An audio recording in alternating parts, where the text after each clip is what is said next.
Shalom, Bapak Ibu Saudara sekalian. Sebelum kita memulai sesi pengajaran pada hari ini, mari sama-sama saya ajak kita semuanya untuk bernyanyi satu lagu yang sudah cukup lama. Tapi saya percaya bahwa ini adalah lagu di mana kita berdoa kepada Tuhan, tapi sungguh dengan sebuah keyakinan iman. Kita mau seperti firman-Nya, boldly, dengan yakin, come into His presence, ke tahta kasih karunia dan anugerahnya. Bukan karena kita layak, bukan karena kita hebat, tapi karena anugerahnya tersedia buat kita. Kita mau katakan, Tuhan open the sky, buka tingkap-tingkap langit di atas kami, di tempat kami berada Tuhan. Biar ada kemuliaan-Mu yang turun dan dinyatakan. Dan saat itu terjadi, setiap dosa, setiap keterikatan, setiap rantai yang mengikat kami masing-masing dihancurkan.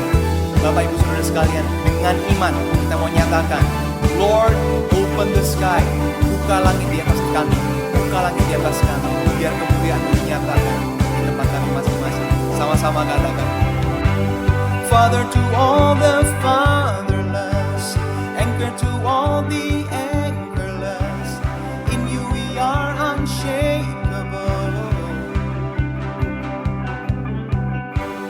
You know exactly where we stand, You will refresh the weary land, You are the spring of hopefulness. No love compares to the love that You have.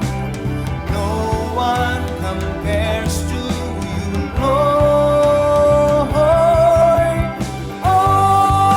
Open the sky, the heavens shining. Light up Your fire upon our city. Break every chains. You are our freedom. Reign over us as we come and touch our spirits now. Mari Tuhan, buka tingkap langit di atas tempat kami berada. Biar saat ini ada sukacita, ada kekuatan, ada kuasa yang turun kepada masing-masing kami. Biar telinga kami mendengar rantai keterikatan kami, rantai dosa kami hancurkan dalam nama Tuhan Yesus. Sama-sama katakan, shelter to all the shelterless, armor to all the armorless. You are our tower of defense. You see the depths of all our hearts. You will restore the missing parts.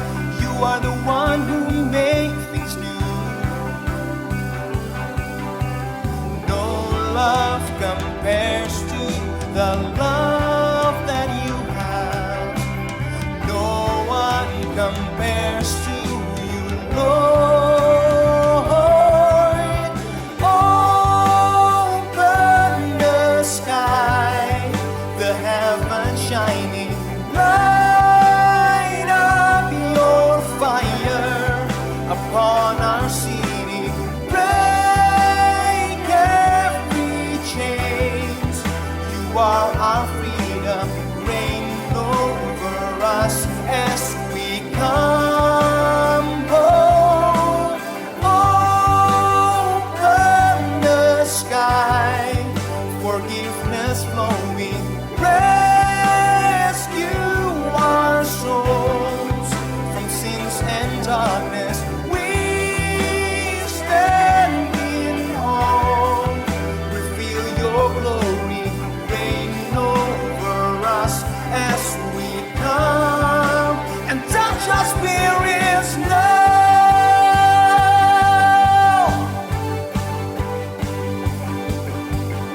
Biar telinga kami mendengar Tuhan, bahwa setiap rantai dosa dan keterikatan kami sudah dihancurkan, sudah dipatahkan. Bukan karena kekuatan kami, bukan karena kegagahan kami, tapi sungguh karena kami percaya bahwa kami di dalam Engkau, dan Engkau yang sudah menang atas semua dosa. Kami pun menang atas semua dosa. Open the sky, the heavens shining. Light up Your fire upon our city. Break every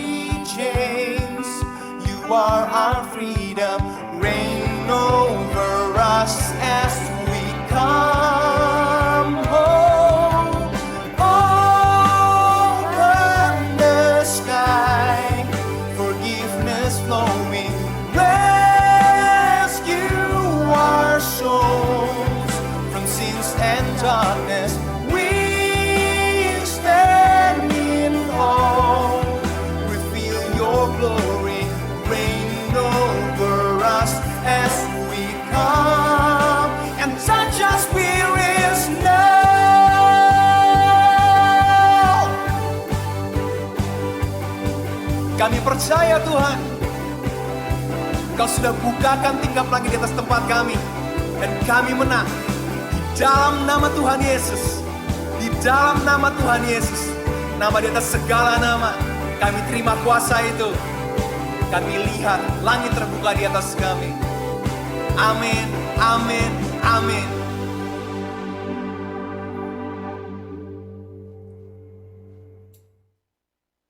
Oke, sebelum kita lanjut, seperti biasa kita menyanyi satu lagu lagi.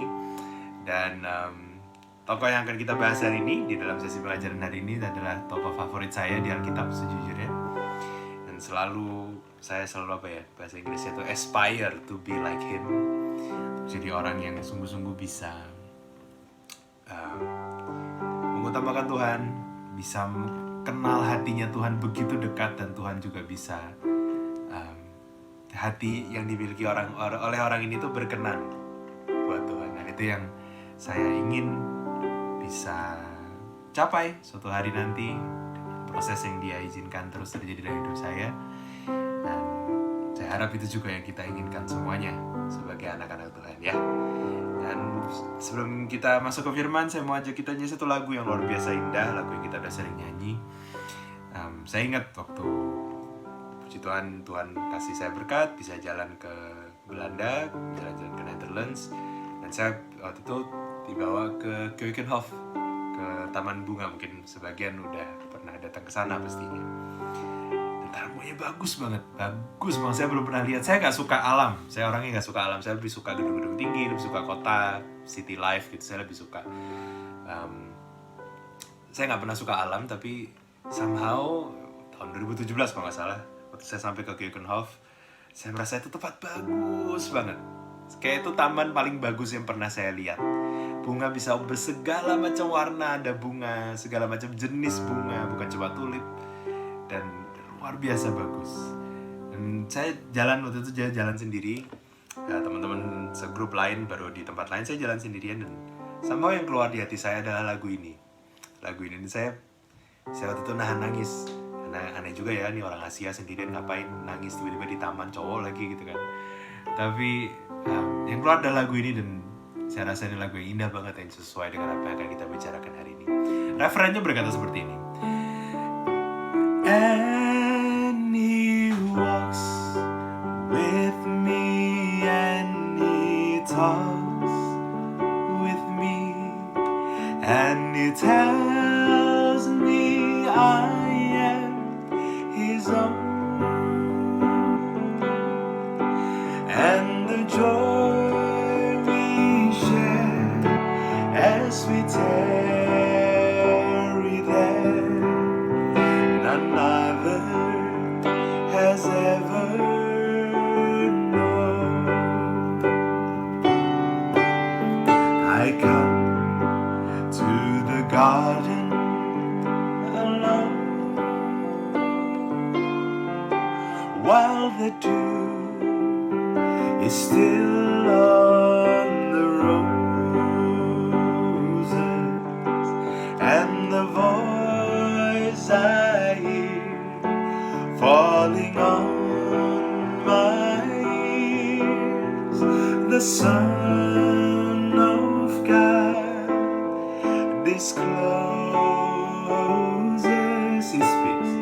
He speaks, and the sound of his voice is so sweet that the birds hushed their singing, and the melody that he gave to me within my heart is ringing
Saat mengikuti sesi pelajaran hari ini. Tuhan Yesus memberkati.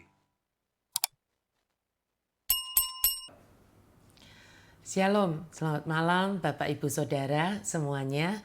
Senang sekali karena malam hari ini kita kembali bertemu di sesi Dunamis kita. Ya, jadi mungkin nanti kita akan buat bukan selalu selang-seling, tetapi ada kalanya kita evening tea. Tetapi hari ini supaya kalau evening tea itu kan ringan ya, obrolan-obrolan, tapi kita juga tetap perlu belajar yang kebenaran firman Tuhan dalam artian seperti pemahaman Alkitab seperti itu ya.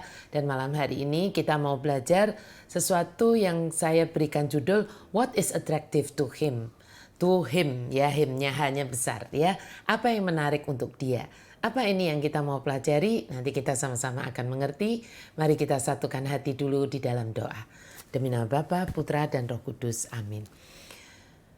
Bapa Surgawi, Bapa yang kami kenal di dalam Yesus Kristus Tuhan kami, sungguh kami bersyukur sangat karena malam hari ini Engkau memberi kami kesempatan untuk duduk dekat kaki-Mu. Dan kami mau sungguh-sungguh Tuhan menikmati waktu bersama dengan Engkau sendiri ini. Tuhan, mari Engkau beritahu kami, ngobrol-ngobrol dengan kami, apapun Tuhan yang ingin Engkau sampaikan. Gemburkan tanah hati kami ini, supaya setiap kebenaran firman-Mu yang Engkau ingin bagikan pada kami malam hari ini, kami boleh seperti tanah yang gembur, tanah yang subur.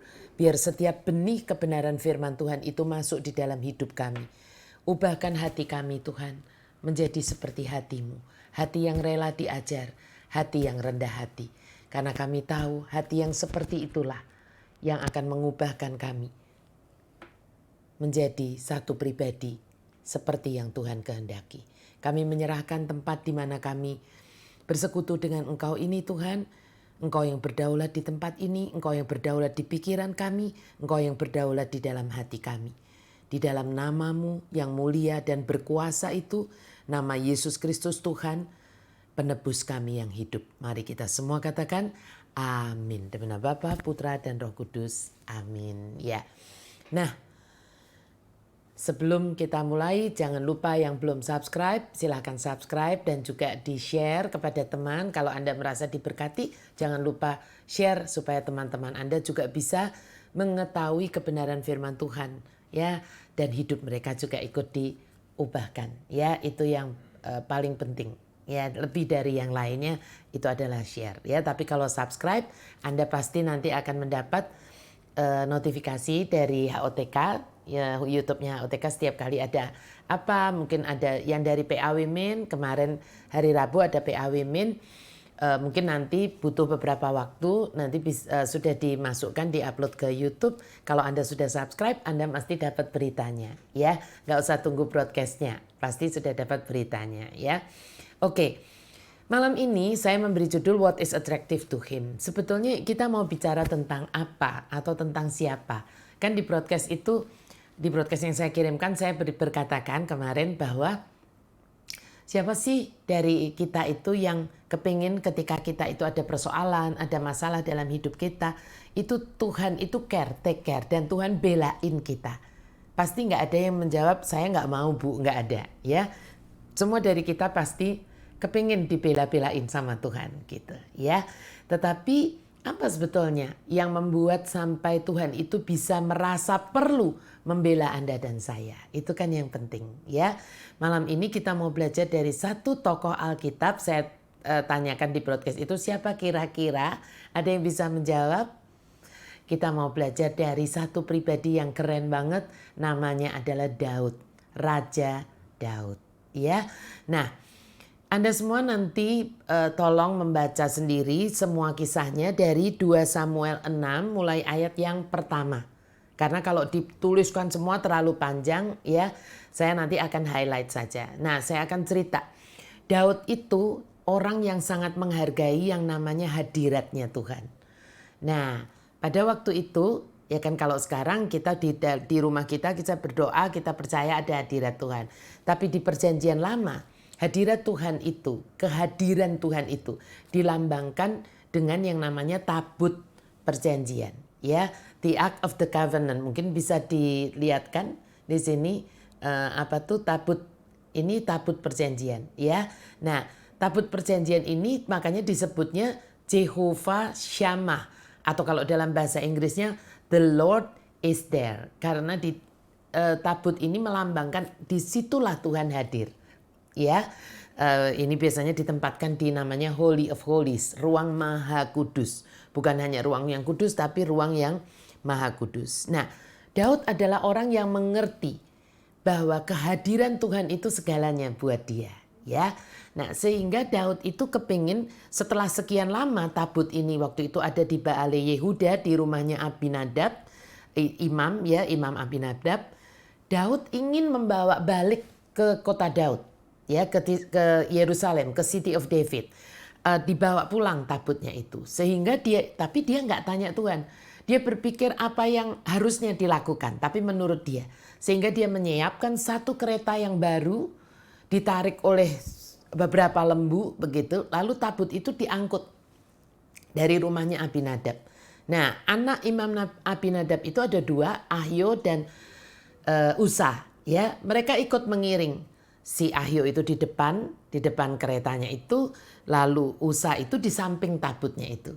Berjalan seperti itu. Ya, dengan iring-iringan, lalu Daud dengan seluruh jemaah Israel itu menari, menyanyi, ya, dengan gambus dan kecapi, bla bla bla semuanya. Apa yang terjadi? Di satu tempat pengirikan yang namanya Nahom, ya kan, di pengirikan Nahom itu, nanti ada itu semuanya di 2 Samuel 6 ya. Tiba-tiba lembunya itu tergelincir gitu, sehingga tabutnya mungkin kan diperkirakan akan jatuh, sehingga Usa itu cek gitu, mau memegang tabut itu, jadi menyentuh tabut itu dengan maksud supaya mungkin tabutnya supaya nggak jatuh, nggak ada yang tahu ya kan, menyentuh begitu. Dan ternyata itu akibatnya fatal. Tuhan itu marah dan Usa itu dibunuh oleh Tuhan, mati ya. Usa mati, gegerlah semuanya termasuk Daud. Dikatakan bahwa Daud itu sangat marah. Sebetulnya marahnya di sini adalah gentar gitu, takut kok ternyata seperti ini repotnya gitu. Nggak main-main ini bawa pulang tabut. Sehingga Daud itu tidak terus pergi membawa itu ke City of David, tetapi dia berbelok dan tabut itu dititipkan. Dia takut, dia gentar, nggak mau bawa pulang tabut itu. Dititipkan di rumahnya Obed Edom namanya. Nah, apa yang terjadi ketika tabut itu dititipkan di rumah Obed Edom? Ya, kita bisa lihat dari 2 Samuel 6 ayat 11 dan 12. Ya, 3 bulan lamanya tabut Tuhan itu tinggal di rumah Obed Edom, orang Gad itu. Dan Tuhan memberkati Obed Edom dan seisi rumahnya. Nah, karena diberkati, diberitahukanlah kepada Raja Daud demikian. Tuhan memberkati seisi rumah Obed Edom dan segala yang ada padanya oleh karena tabut Allah itu. Ya, karena Jehovah Shammah itu Obed Edom diberkati. Lalu Daud pergi mengangkut tabut Allah itu dari rumah Obed Edom ke kota Daud dengan sukacita.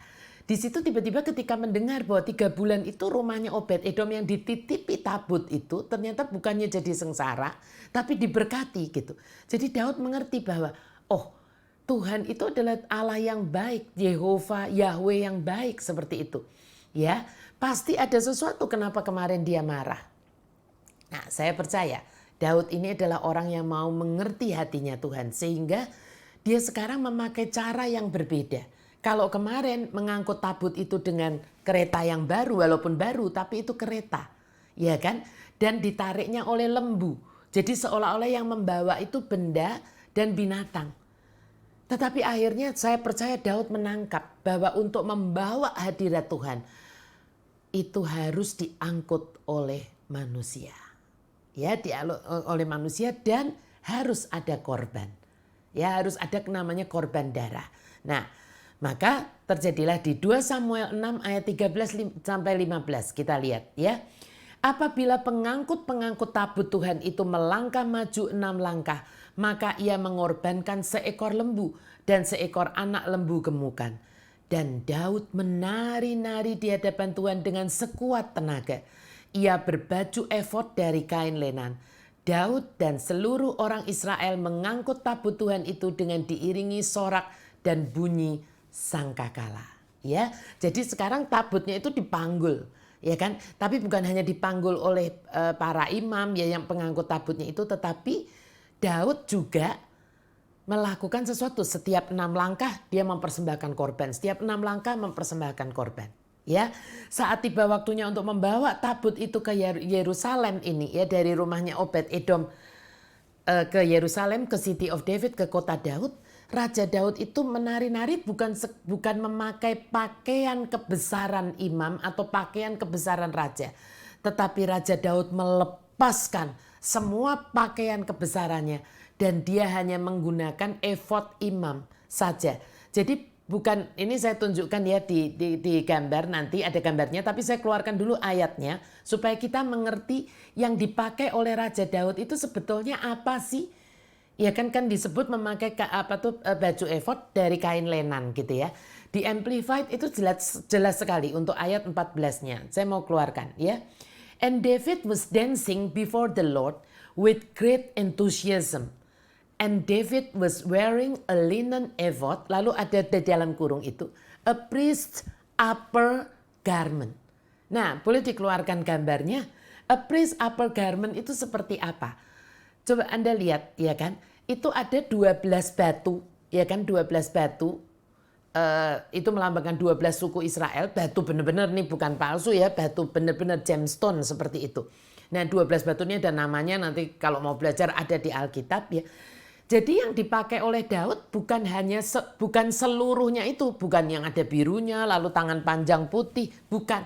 Tapi cuman luarannya itu loh, Ibu Bapak Saudara, yang kotaan itu dengan tali-talinya. Ya kan? Jadi hanya karena dikatakan a priest's upper garment, hanya bagian atasnya. Jadi kalau saya boleh katakan, saya cari gambarnya yang pas Daud menari dengan ini kok saya rasanya nggak ada yang pas, sehingga saya tunjukkan saja pakaian imamnya ya. Jadi setengah telanjang kalau saya boleh berkata ya, pastinya dia pakai cawat lalu langsung aja dikasih efod itu gitu dan dia menari-nari. Nah, ini pastinya bukanlah sesuatu yang normal dilakukan oleh seorang raja. Ya, kalau tidak boleh dikatakan tidak ada raja yang mau melakukan seperti yang Daud lakukan. Tidak ada. Ya kan, tidak ada raja yang mau melakukan seperti yang Daud lakukan. Tapi, Bapak Ibu Saudara, kan Daud memang bukan raja yang normal-normal saja kan. Dan dia akhirnya bahkan dikenal sebagai a man after God's own heart. Betul? Ya kan? Dia tidak dikenal sebagai the great king of Israel, tidak. Tapi dia dikenal sebagai a man after God's own heart. Atau the man of God's presence.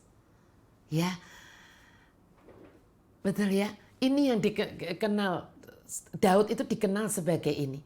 Saya cukup lama Bapak Ibu Saudara merenungkan perikop ini khususnya tentang bahwa Raja Daud itu menari-nari di depan tabut itu, ya kan, dengan menggunakan pakaian yang quote unquote tidak selayaknya digunakan oleh seorang raja, apalagi raja sebesar Daud. Ya kan? Raja yang namanya sebesar Daud. Ini membuat saya itu bertanya. Kan gini ya, kalau untuk kita gitu, ketika orang tuh menari, dancernya HOTK aja kalau menari tuh pakai pakaiannya yang bagus, pelangi dan sebagainya. Itu atraktif, menarik gitu. Lah ini seorang raja ya kan melepas semuanya, mungkin cuma pakai cawat dan cuma pakai yang tadi itu kotaan 12 batu ya kan, efod yang di bagian atas dari priest's garment. Ya, bagian atasnya saja. Saya tuh bertanya kayak begini, apa sih Tuhan yang menarik buat engkau? What is attractive to him? Dari apa yang Daud lakuin ini? Ya kan? Jawabannya akhirnya sebetulnya saya temukan di ayat 21 dan 22.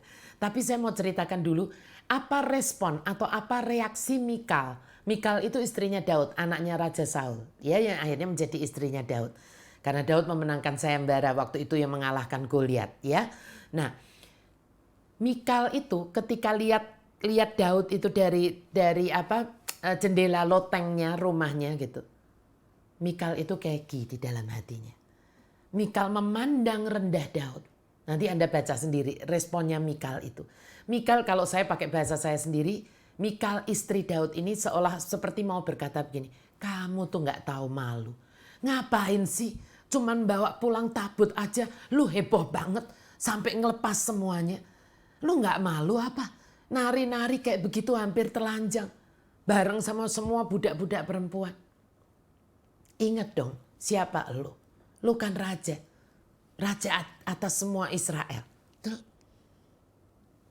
Mbok iya, pakai pakaian kerajaan yang keren gitu. Ya kan, masa kamu hina sampai seperti itu? Dan inilah jawaban Daud kepada Mikal istrinya yang menghina dia. Yang sekaligus ini adalah jawaban untuk saya, buat saya. Tentang yang tadi saya tanyakan, what is attractive to him? Apa sebetulnya yang membuat itu menarik untuk hatinya Tuhan? Ya, coba kita lihat, buka sama-sama ya Bapak Ibu Saudara. Di 2 Samuel 6, 21, 22. Tetapi berkatalah Daud kepada Mikal, di hadapan Tuhan yang telah memilih aku dengan menyisihkan ayahmu dan segenap keluarganya untuk menunjuk aku menjadi raja atas umat Tuhan, yakni atas Israel. Di hadapan Tuhan aku menari-nari. Bahkan aku akan menghinakan diriku lebih daripada itu. Engkau akan memandang aku rendah. Tetapi bersama-sama budak-budak perempuan yang kau katakan itu, bersama-sama merekalah aku mau dihormati. Di hadapan Tuhan, in the presence of Jehovah, selalu membuat Daud rela melakukan segalanya. Bahkan kalau itu dipandang hina oleh orang lain sekalipun. Sebab di hadapan Tuhan, Daud hanya memandang Tuhan dan bukan siapapun yang lain.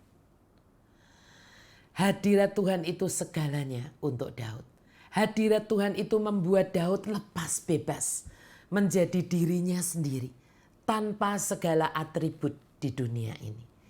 Hadirat Tuhan di hadapan Tuhan membuat Daud terlepas dari semua beban-bebannya. Bahkan sebagai Raja Israel sekalipun. Gak heran jika Tuhan menyebut Daud itu a man after God's own heart. A man of God's presence. Ya kan? Orang di hadiratnya Tuhan.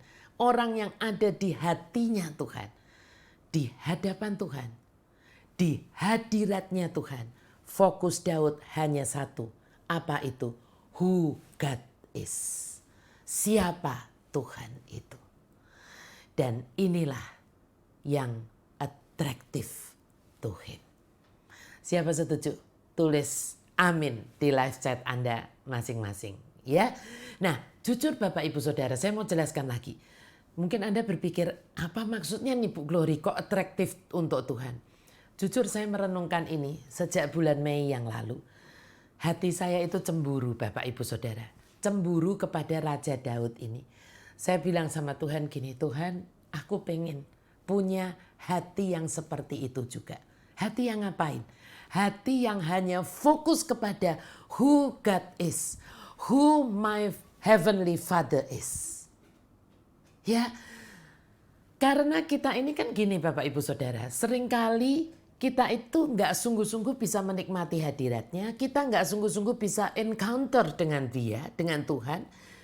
Karena bahkan saat kita itu ada di hadapan Tuhan, kita itu masih berpikir tentang who I am. Dan masih nggak bisa menanggalkan semua beban-beban kita. Masih terus kita bawa. Betul atau benar Bapak Ibu Saudara? Ya kan? Padahal ini sebetulnya rahasianya. Makanya Tuhan Yesus sendiri pun di perjanjian baru berkata, marilah kepadaku kamu yang letih dan beban berat. Aku akan memberikan kelegaan. Kuncinya adalah marilah kepadaku. Mari datang ke hadapan Tuhan. Mari datang ke hadiratnya Tuhan. Tapi mungkin Anda dan saya sudah datang ke hadirat Tuhan. Saya pernah jelaskan waktu di Dunamis dulu ya kan. Tetapi kita tetap tidak bisa seperti Daud. Ketika di hadapan Tuhan itu kita masih seringkali nggak sungguh-sungguh. Gini loh, kalau Anda bilang begini, Daud itu emangnya nggak punya masalah. punyalah. Seabrek-abrek malah masalahnya Daud itu, betul nggak? Tapi Tuhan selalu bela, ya bukan? Ya, Tuhan itu selalu bela. Bahkan dalam kisah ini, Mikal istrinya yang terang-terangan menghina dia, ya kan, melecehkan Daud, itu dihukum Tuhan dengan tragis. Apa hukumannya? Kita lihat dulu ya, nanti saya lanjutkan. 2 Samuel 6 ayat 23. Mikal binti Saul tidak mendapat anak sampai hari matinya. Pada masa itu Bapak Ibu Saudara, perempuan yang mandul itu aib yang luar biasa. Aib yang sangat amat sangat. Ya, siapa dari kita yang pengen dibela Tuhan bahkan saat kita tidak atau belum memintanya? Ya kan, kasih tanda resen begini di live chat Anda masing-masing. Ya. Tapi persoalannya gini, mari punyai hati yang attractive to him. Hati yang menarik untuk Tuhan. Hati yang menarik untuk Tuhan itu hati yang bagaimana Bapak Ibu Saudara? Hati yang memahami artinya di hadapan Tuhan. Waktu menjawab Mikal, Daud berkata berkali-kali di hadapan Tuhan, di hadapan Tuhan. Karena buat dia di hadapan Tuhan itu beda dengan ketika tidak di hadapan Tuhan. Dia mengerti sungguh artinya Jehovah Shammah. Hadirat Tuhan. Ya, hati ketika di hadapan Tuhan. Hati yang selalu fokus bukan kepada siapa diriku. Apa yang aku mampu lakuin. Aku bisa punya apa. Powerku seberapa. Ya kan, koneksiku tuh banyak atau sedikit. Kita seringkali sudah sampai di hadapan Tuhan. Kita masih pikirnya itu. Tabunganku berapa banyak. Ya kan, backingku siapa? Walaupun kita sudah ada di hadapan Tuhan, itu masih kita bawa semua atribut itu. Tapi hati yang attractive to him adalah hati yang selalu fokusnya hanya satu. Who God is. Who our heavenly Father is. Dan mari percaya Bapak Ibu Saudara. Kalau hati kita seperti itu, kalau Anda dan saya memiliki hati yang seperti itu, apapun masalah kita, siapapun yang berusaha menjatuhkan Anda dan saya, atau menghina kita, melecehkan kita, nggak nganggep kita, bukan menjadi urusan kita, melainkan menjadi urusannya. Siapa berkata amin? Mari tulis amin, amin, amin di live chat Anda masing-masing dan beri kemuliaan buat Yesus Tuhan kita. Ya, tapi supaya ini menjadi jelas, menutup ini saya berkhotbah singkat hari ini, tapi saya pengen khotbah singkat ini sungguh-sungguh membuat Anda itu ngeh gitu. Ya kan? Karena saya hanya berkhotbah satu macam saja, satu pengertian saja tentang apakah Anda dan saya itu punya hati yang attractive to him. Hati yang attractive to him itu apa? Hati yang kita itu fokusnya bukan kepada saya itu bisa apa, saya kuat apa. Ya kan? Tetapi yang atraktif itu adalah hati yang selalu fokus hanya kepada who God is. Who our heavenly Father is. Siapa sih Bapak kita di sorga itu? Anda pernah merenungkan itu enggak ketika di hadapan Tuhan? Ketika di hadirat Tuhan? Ya, ya. Kalau Anda bapaknya konglomerat, kan Anda enggak pusing yang lain-lain. Bandingannya itu. Tuhan itu lebih dari konglomerat. Tetapi saya mau memberikan satu kesaksian yang mungkin ini sederhana. Tetapi buat saya itu Tuhan itu meneguhkan sekali dan mengingatkan sekali. Seperti saya sudah bercerita kemarin-kemarinnya ya. Saya ini sudah 3 minggu tinggal di apartemen saya yang baru ya.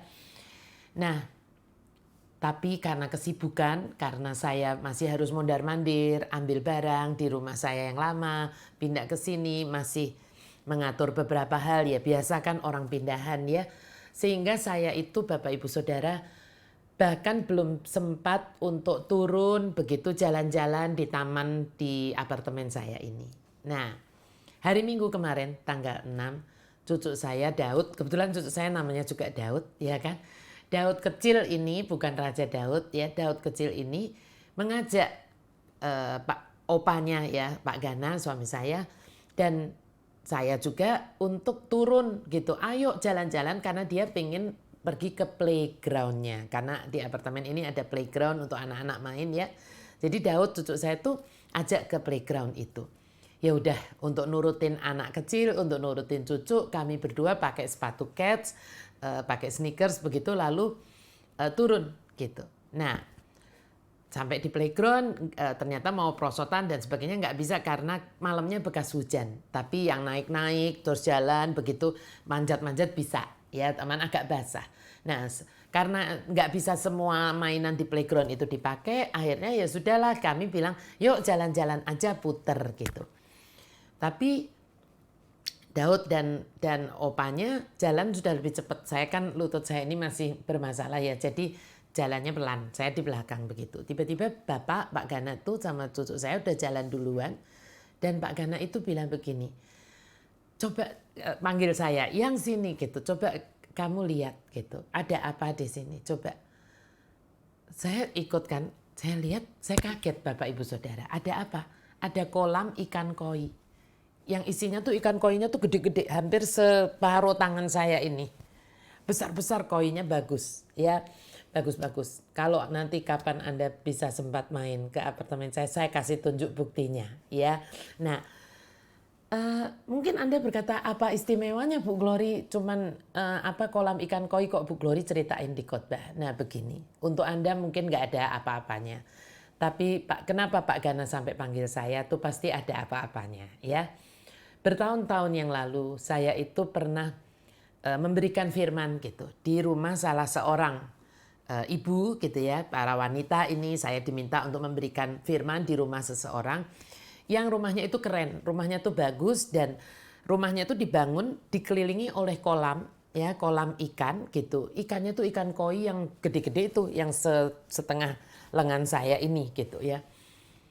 Dan saya itu suka gitu. Saya tuh seneng memang dengan ikan ya. Kalau misalnya unggas itu saya kurang suka gitu. Misalnya kayak anjing, kucing itu bukan saya nggak suka tapi wah saya kurang suka dengan bulunya dan sebagainya. Nah saya tuh paling suka memang ikan. Nah waktu saya lihat ikan koi itu saya seneng gitu. Ya kan saya juga memuji, saya bilang bagus Bu dan sebagainya. Lalu pulang saya itu malam biasa doa sama Bapak ya. Itu udah lama banget tuh Bapak Ibu Saudara. Saya tuh bilang begini, wah hati saya ini kok ngiri ya dengan miliknya orang lain kan itu sebetulnya enggak boleh ya, tapi saya ngaku. Saya nggak mau diem-diem aja tapi saya ngaku. Saya bilang sama Bapak, aku tuh kepengen loh punya rumah yang bisa ada kolamnya dan ada ikan koinya gitu.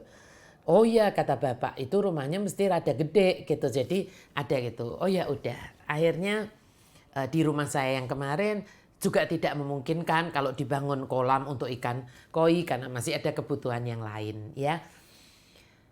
Dan sampai akhirnya Tuhan meneguhkan untuk kami tuh di usia kami yang sekarang, yang anak kami sudah berumah sendiri, Tuhan meneguhkan kami untuk pindah di apartemen ini. Saya itu sempet gitu bilang sama Pak Gana begini, ya udahlah. Saya nggak mungkin bisa punya ikan koi lagi kan sekarang pindahnya ke apartemen.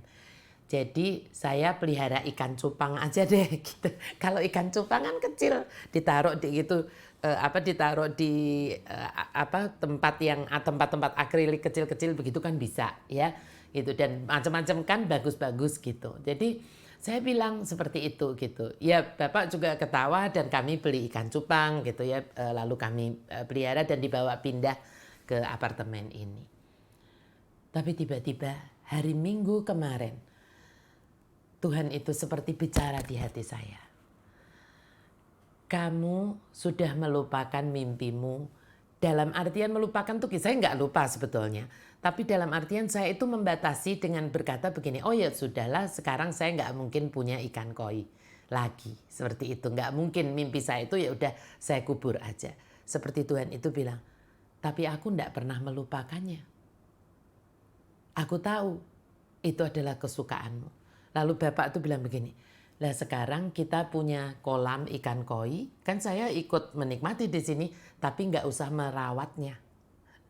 Itu nggak memberikan makan, nggak merawat kolamnya dan sebagainya. Tapi saya bisa menikmati. Dan yang lebih ajaib Bapak Ibu Saudara adalah Di depan kolam ikan koi itu ada semacam gazebo yang saya bisa duduk, ada lampunya. Jadi kalau misalnya agak mendung atau sore hari itu lampunya bisa dicetekin begitu dan menyinari.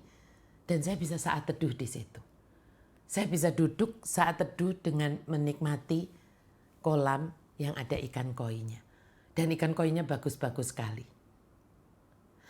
Yang ajaib pagi itu saudara, saya kan tidak membuat renungan sendiri. Saya memakai buku renungan seperti itu berbahasa Inggris.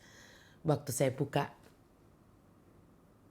di renungan itu, hari itu tanggal 6 Juni, renungannya adalah Matius 6 ayat 33. Tetapi carilah dahulu kerajaan Allah dan kebenarannya, maka semuanya akan ditambahkan kepadamu.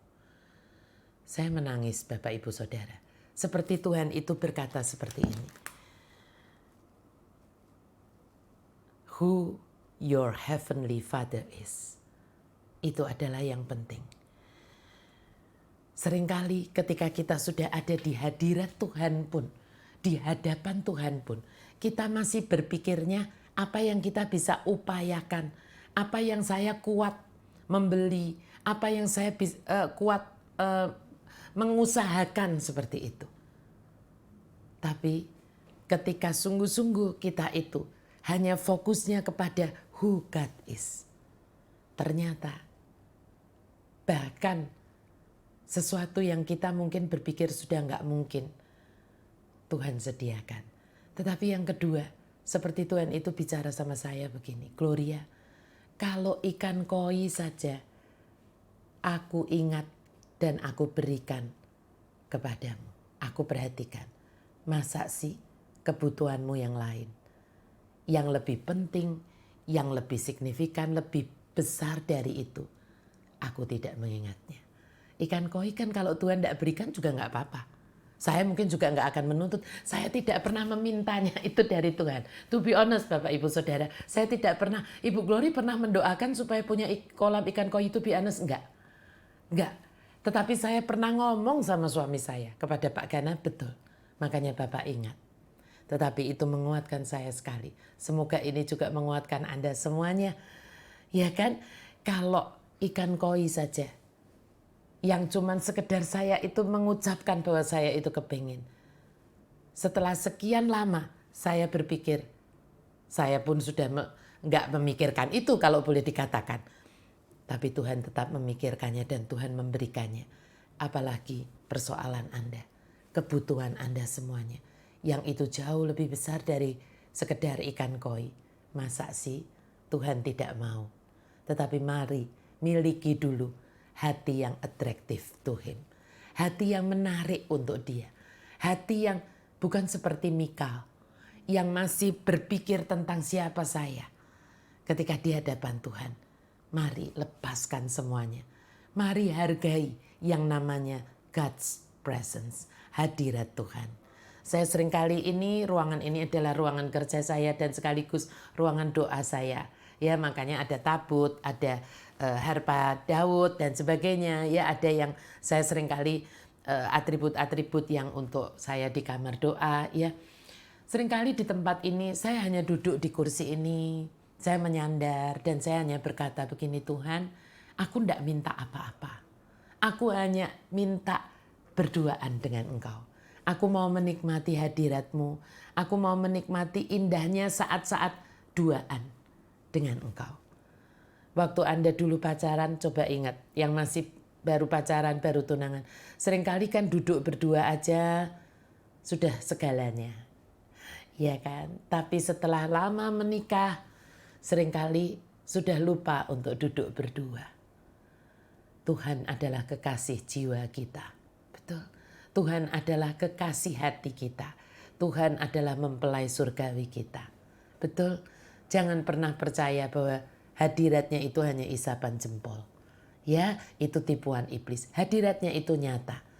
Mari Bapak Ibu Saudara, saya ingin mengajak Anda semuanya untuk bernyanyi bersama saya dan Pak Gana, menyanyikan lagu Saat Indah atau Menikmati Kasih Ya, judulnya Saat Indah atau Menikmati Kasih. Ini lagu yang bukan baru, ya sudah sering dinyanyikan, tetapi saya ingin mengajak Anda tidak menonton saya dan Pak Gana menyanyi, tetapi mari kita bernyanyi bersama. Tapi bukan sekedar bernyanyi Bapak Ibu Saudara. Saya ingin malam hari ini mengajak Anda semuanya menikmati hadirat Tuhan. Menikmati hadirat Tuhan. Dan mari fokuskan hati kita. Who God is. Who our Heavenly Father is. Itulah hati yang attractive to Him. Amin. Mari kita satukan hati bernyanyi bersama.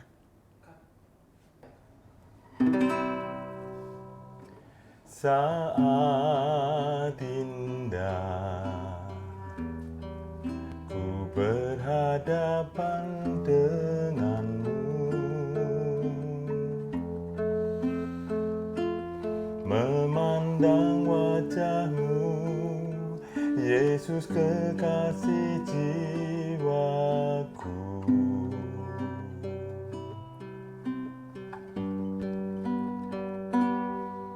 Bawa daku erat dalam pelukanmu, menikmati kasih dan indahnya hadiratmu.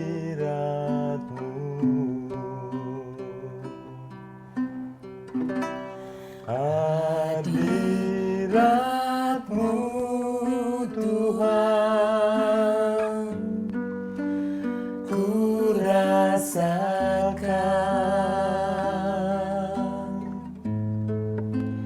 kekudusan-Mu Bapa, penuhiku. Ku rindu selalu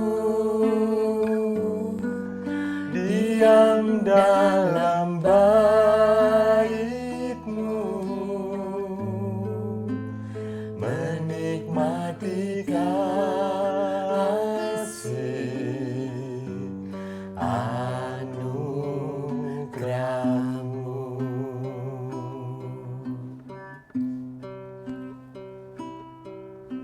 Saat indah ku berhadapan denganmu,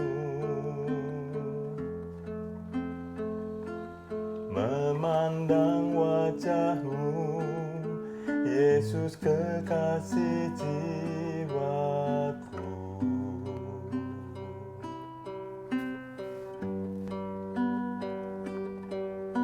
Bawa daku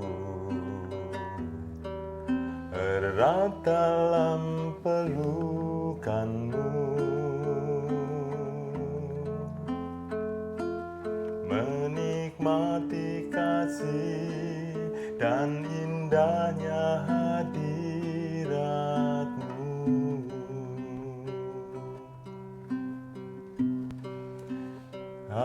Hadirat-Mu Tuhan, ku rasakan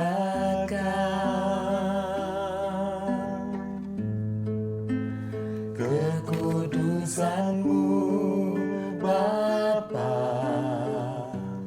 penuhiku.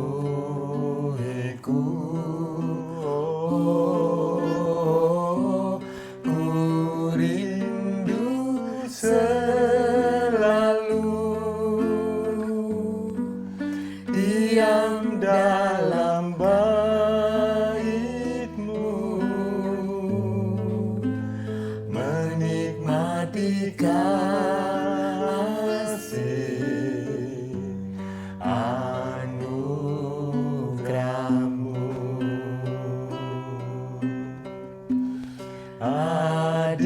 Hadirat-Mu Tuhan, ku rasakan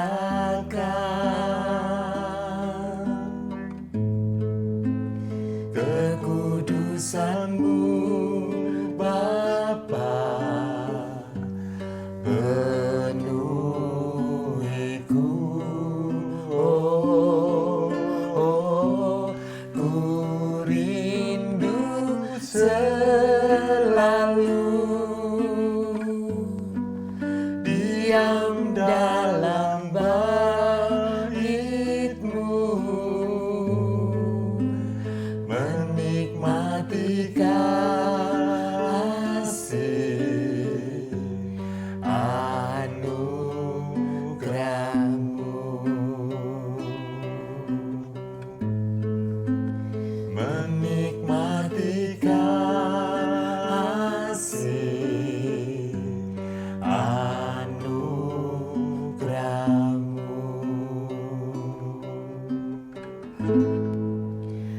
menikmati kasih anugerah-Mu.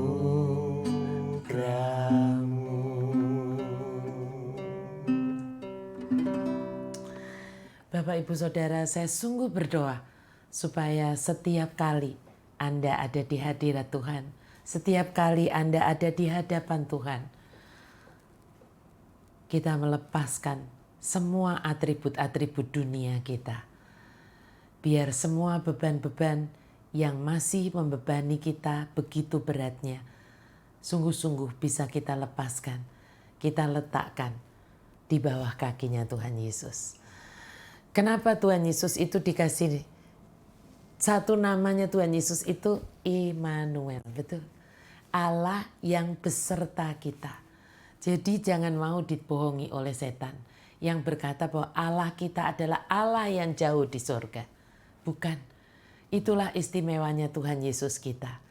Dia Allah Immanuel. Allah yang ada bersama Anda dan ada bersama saya dan Pak Gana di sini. Kalau Tuhan bisa datang kepada saya dan Pak Gana, Tuhan ingat kebutuhan saya dan Pak Gana, Tuhan bela kebutuhan saya dan Pak Gana, pastinya Tuhan yang sama juga akan datang kepada Anda dan membela persoalan-persoalan Anda. Amin. Ya, mari kita satukan hati dalam doa. Saya juga akan berdoa untuk kita semua yang meletakkan persembahan terbaik kita. Ingat, ketika kita menantikan hadirat Tuhan, Daud akhirnya mengerti. Tidak bisa hanya sekedar kereta baru, tetapi harus hati yang baru. Tetapi hadirat Tuhan itu selalu Daud mengerti. Ada yang namanya sacrifice. Itu sebabnya tadi dikatakan setiap 6 langkah dia mempersembahkan lembu. Setiap 6 langkah dia mempersembahkan lembu. Ya, persembahan itu bukan keharusan, bukan seperti doktrin. Ya kan, kalau tidak memberikan itu nanti kita disambar geledek, tidak. Tetapi itu adalah hati. Sacrifice itu adalah hati. Betapa hati kita yang bersyukur, hati kita yang menyembah, hati kita yang mengerti untuk kita ini ada di hadapan siapa sih. Ya kan gitu. Dia adalah Tuhan yang maha kuasa. Dia adalah Elohim, tetapi yang merendahkan dirinya menjadi sama dengan kita. Ya, itulah kerendahan hati yang top of the top. Tetapi kita tetap bersahabat dengan Tuhan dengan sikap yang hormat. Dan hormat kita salah satunya kita tunjukkan lewat persembahan, lewat sacrifice dalam hidup kita. Amin. Bapak Ibu Saudara, mari kita satukan hati dalam doa. Demi nama Bapa, Putra dan Roh Kudus. Amin. Tuhan, kami sungguh bersyukur walaupun malam hari ini firman Tuhan yang singkat, tetapi kami mau Tuhan menangkap hatimu seperti Daud menangkap hatimu. Kami ingin punya hati yang attractive to you Tuhan. Hati yang tidak terbebani terus dengan atribut-atribut duniawi kami. Dengan siapa kami di kantor, siapa kami di rumah, siapa kami di pekerjaan kami, siapa kami di gereja kami. Tidak Tuhan. Di hadapan-Mu kami mau melepaskan semuanya. Kami telanjang di hadapan-Mu Tuhan. Ini kami yang seperti apa adanya. Lihat hati kami Tuhan. Lihat sampai di kedalaman hati kami. Biar saat Engkau meneliti hati kami, Engkau temukan hanya satu. Hati yang rindu kepadamu. Hati yang selalu fokus hanya kepada siapa Engkau. Dan itu akan mengangkat semua kekhawatiran kami. Mengangkat semua rasa takut kami. Dan mengangkat semua beban-beban kami. Kalau Bapak kami adalah Allah Elohim. Kalau Bapak kami adalah Allah El Shaddai. Apa yang dapat dilakukan manusia terhadap kami Tuhan. Kalau Bapak kami adalah Allah penguasa alam semesta ini. Apa yang tidak bisa diberikannya untuk kami. Tetapi sebelum semuanya itu Tuhan, biar mulai malam hari ini Engkau menemukan hati yang begitu mencintai Engkau. Hati yang begitu merindukan Engkau. Hati yang bahkan seringkali ketika di hadapan-Mu tidak ingin yang lain. Kecuali ingin duaan dengan Engkau. Kecuali ingin menikmati kebersamaan dengan Engkau. Biar saat Engkau menemukan hati yang seperti itu Tuhan, Kami tidak usah lagi memikirkan beban-beban kami. Tetapi Engkau yang akan memikirkannya. Dan Engkau yang akan menjadi pembela kami Tuhan. Kami percaya itu malam hari ini dan kami mau jadikan itu habit kami. Jadikan itu lifestyle kami Tuhan di dalam hidup kami di hari-hari selanjutnya. Terima kasih Tuhan dan biar ucapan syukur kami ini kami ungkapkan di dalam kami memberikan, meletakkan persembahan terbaik kami.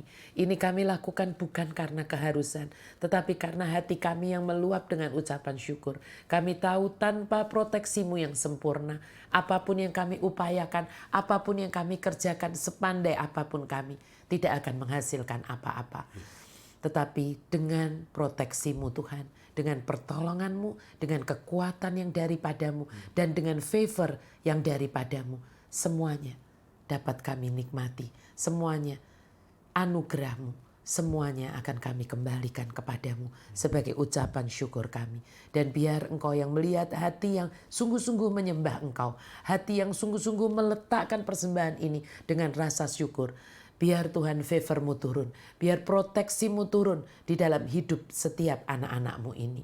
Engkau yang memberikan open heaven, surga yang terbuka, pintu-pintu yang dibukakan, tidak ada yang tertutup. Biar ada kunci Daud di dalam hidup mereka. Apapun yang sudah dibukakan Tuhan, tidak ada yang bisa menutupnya. Dan semua yang buruk di dalam hidup anak-anak-Mu ini ditutup dan tidak ada yang bisa membukanya kembali.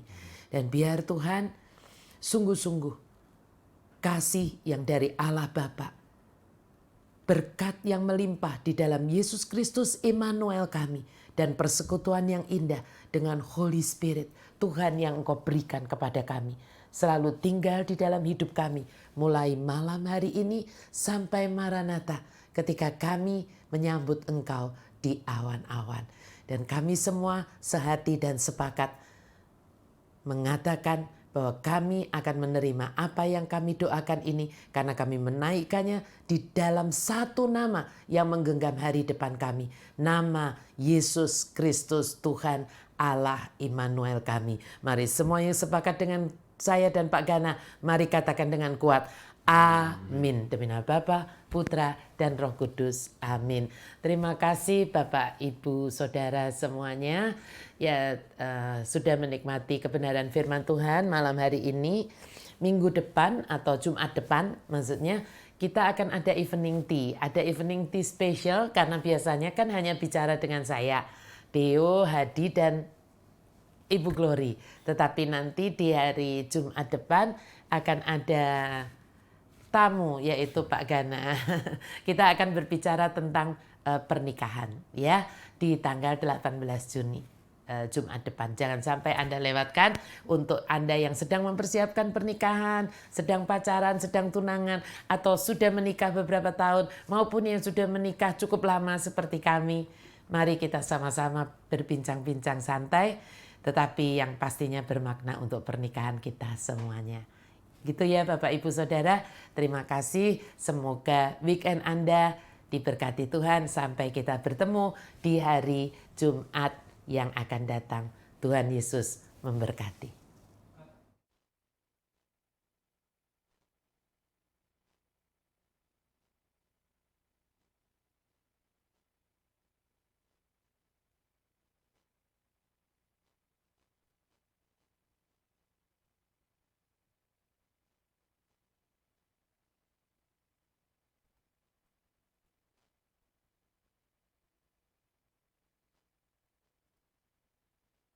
Shalom Bapak Ibu Saudara semuanya. Jika Anda merasa diberkati dengan kebenaran firman Tuhan ini, jangan lupa like dan subscribe channel HOTK Indonesia, serta pencet gambar loncengnya, dan mari bagikan juga kepada teman dan saudara atau keluarga Anda yang lain. Dan dengan melakukan itu, Anda telah menjadi garam dan terang bagi sesama, seperti yang Tuhan minta untuk kita melakukannya. Terima kasih, sampai jumpa di sesi-sesi khotbah saya berikutnya. Tuhan Yesus memberkati Anda.